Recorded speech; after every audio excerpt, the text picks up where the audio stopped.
What is going on, everybody? Nasdorachi coming back at you again tonight with another 5.9 news flash video for the evening. I guess 5.9 direct, rather. But regardless, we have more Blizzard news for you guys. So, yay. I know that there's a lot of people that are actually looking forward to Diablo 4 and Overwatch 2. So, it's not as memey as the average, oh, Blizzard bad news video. But there is a silver lining to some of this news, at least the first half here. So we're going to go ahead and go over the articles at hand. We have some stuff from IGN and Jason Schreier as well on Twitter.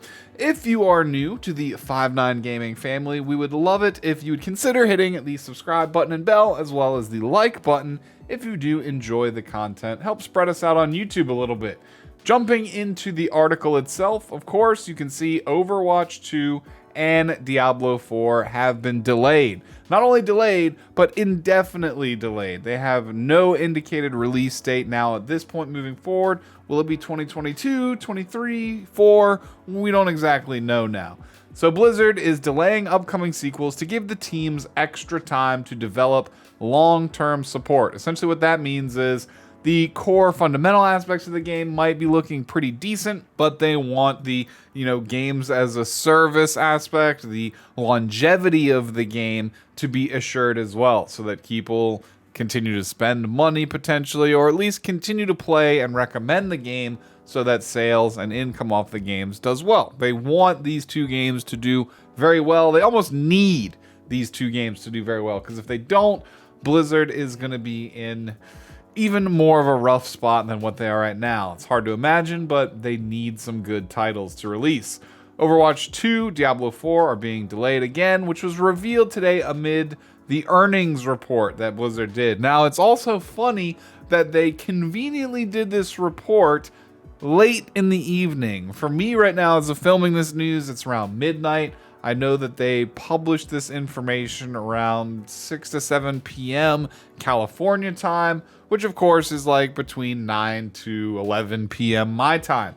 They did that mainly because they wanted to get all the bad news out at once, and they wanted to get it out at a time where it would make the least influence on the price of their stock. They did not want it to happen like in the middle of the day, and then a bunch of panic selling, etc., their stock price driven down. So they very strategically planned out when they were going to release these announcements. So Blizzard announced today in a delay the slide titled Update on Our Pipeline, saying that while it still plans to deliver a substantial amount of content over this next year, it is now planning for a later launch for Overwatch 2 and Diablo 4 than what was originally envisioned, or what they advertised or alluded to already, in the past.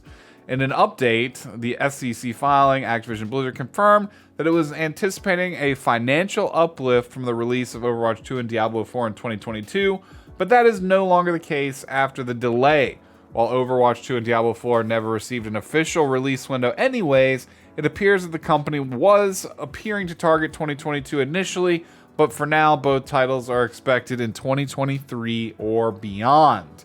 So essentially, they wanted to double down and make extra sure that the games were in a quality state before they release them, because again, they really need positive reception on these two titles. These are the two most eagerly anticipated titles in the industry for Activision Blizzard, and our teams have made great strides towards completing them in recent quarters, Activision Blizzard said. But we believe giving the team some extra time to complete production and continue to grow their creative resources to support the titles after launch, live service, will ensure that these releases delight and engage their communities for many years into the future. So again, to sum it all up, they need these releases to go well, and they're going to be willing to give them extra time now, especially in light of other mishaps, not only at Blizzard, but things like Cyberpunk 2077. It's become painfully obvious, maybe now even to the corporate overlords, that when they rush a product and it doesn't live up to what it needs to be, that it's going to backfire on them. So taking time is honestly the better move.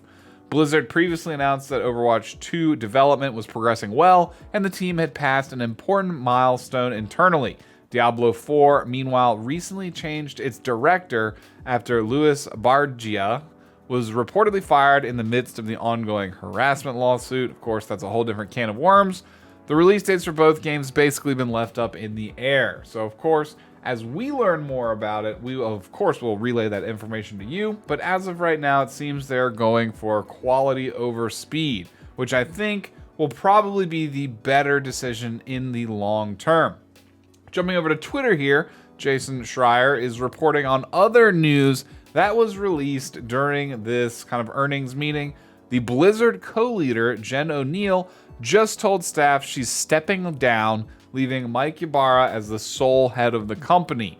It was a very short run. O'Neill and Ybarra took over Blizzard leadership in August, not even that long ago, just a few months, following the departure of J. Allen Brack, who left in the wake of the California lawsuit against the company for, of course, the sexual discrimination and misconduct. In an email to staff, O'Neill says she's leaving to dive deeper into the Admirable Causes of Women in Games International, a nonprofit devoted to equality and diversity in gaming, and that Activision Blizzard is giving a $1 million grant to said organization. The news means that in the wake of a widespread reckoning over how its culture mistreated women, Blizzard has gone from having male and female co-leaders to having, again, just a single boss. So it was being co-led, now it's back to just the one dude. Will that change again in the future? Won't it? We will have to keep you updated. I'm sure there's a lot of fluidity in the structuring of Blizzard right now as they continue to adapt and change, not only to try and appease the markets and salvage some of the games they already have in existence, like WoW and Overwatch 1, but also to deal with this lawsuit and all the fallout from that as well, and to try and spin their public image back into as much of a positive light as possible. I can't imagine they don't want that. So with that being said, that's the news we have on you for Blizzard today. Of course, we'll continue to keep you updated as more news drops, even when I have to record at night. You can see it's a little bit darker in here, but you know, that's the situation. When the news drops and we got to talk about it, that is how it is. So in light of that, this is Nasdorachi signing out for 5-9 Gaming. Let us know your thoughts down below in the comments on Blizzard, Overwatch 2, Diablo 4, and if you're interested in letting us know about the leadership and your thoughts on that of Blizzard, feel free to comment that as well, and we'll catch you on the next video. Peace out, everyone. Have a good evening for me. Might be day for you, I don't know, but